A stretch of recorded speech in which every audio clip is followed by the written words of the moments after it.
दक्षिण भारत हिंदी प्रचार सभा चेन्नई எழுதிட்டோம். ஸோ ஃப்ரம் அட்ரஸ் எழுதுகிறோம், டு அட்ரஸ் எழுதுகிறோம்.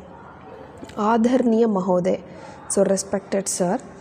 விஷய சப்ஜெக்ட் எழுதணும்ல, என்ன உள்ளே பேசுகிறோன்னு. ஸோ விஷயன்னா சப்ஜெக்ட்.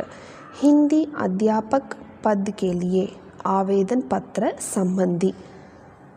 ஸோ ஹிந்தி அத்தியாபக், அந்த ஹிந்தி டீச்சர் போஸ்ட்டுக்காக ரெக்வஸ்ட் லெட்டர், ஆவேதன் பத்திரனா ரெக்வஸ்ட் லெட்டர், சம்பந்தினா ரிகார்டிங், நம்ம இங்கிலீஷ் எழுதுவோம்ல ரிகார்டிங், அதான் சம்பந்தி.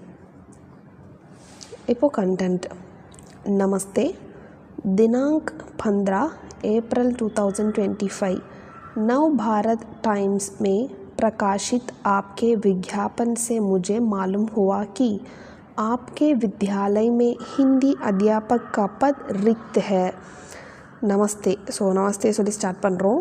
தினாங்க் 15th April 2025. ஸோ இந்த டேட்டில் இருந்த, இந்த 15th April 2025 அந்த டேட்டில் நவபாரத் டைம்ஸ் அப்படின்றது ஒரு மேகசின், அதில் பிரகாஷித்னா பப்ளிஷ்டு ஆப்கே விக்யாபன். So 15th April 2025 Navbharat Times அப்படின்ற மேகசினில் நீங்கள் கொடுத்த ஆடு பப்ளிஷ் பண்ணியிருந்தீங்க. அதை பார்த்து தான் எனக்கு தெரிய வந்துச்சு, இந்த மாதிரி உங்கள் ஸ்கூலில் ஹிந்தி டீச்சருக்கு ஒரு வேகன்சி இருக்குது அப்படின்னு. ஸோ இந்த இடத்துல இந்த பிரகாஷித் அப்படின்றது என்ன அப்படின்னா, பப்ளிஷ்டு ஆப்கே விக்யாபன் அட்வர்டைஸ்மெண்ட். ஸோ நீங்கள் பப்ளிஷ் பண்ண அந்த அட்வர்டைஸ்மெண்ட் மூலமாக எனக்கு தெரிய வந்தது, அந்த மாலூம் ஹுவானா ஐ கெட் டு நோ कि आपके विद्यालय में हिंदी अध्यापक का पद रिक्त है. रिक्तना वेकंट, பத்துனா போஸ்ட். ஸோ உங்கள் ஸ்கூலில் ஹிந்தி டீச்சருக்கான போஸ்ட் வேக்கண்ட்டாக இருக்குன்றது எனக்கு தெரிய வந்துச்சு.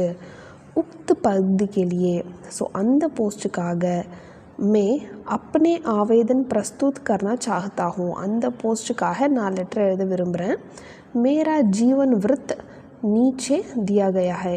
जीवन वृत्त அப்படின்னா பயோடேட்டா, ரெஸ்யூமே, இது கீழே கொடுத்துருக்கேன் அப்படின்னு சொல்கிறாங்க. இப்போ வந்து நம்ம இந்த ஜீவன் விருத்தில் என்னென்ன இருக்குதுன்னு பார்க்கலாம். ஃபஸ்ட்டு வந்து ஆவேதக் கா நாம். ஆவேதக் அப்படின்னா அப்ளிகண்ட்ஸ் நேம். அதே மாதிரி எழுதுங்க க. பிதா கா நாம், அப்பா பேர் ஏதாவது ஒன்று எழுதிக்கோங்க, இல்லை உங்கள் அப்பா பேர் எழுதிக்கிட்டாலும் ஓகே. ஜன்மக்கி தாரிக்னா டேட் ஆஃப் பர்த் எழுதிக்கோங்க. டேட் ஆஃப் பர்த் வந்து இங்கே இருக்கிற மாதிரி எழுதுங்க, ஓகேவா? நீங்கள் சின்ன பிள்ளைங்களா இருக்கீங்க, இப்போ தான் நீங்கள் ஒரு 7th ஸ்டாண்டர்ட் படிக்கிறீங்க, 8th படிக்கிறீங்க, இல்லை காலேஜ் படிக்கிறீங்க, இல்லை இப்போ தான் காலேஜ் முடிச்சிருக்கீங்க அப்படின்னா உங்களோட இயர் போடாதீங்க, இதில் இருக்க இயரே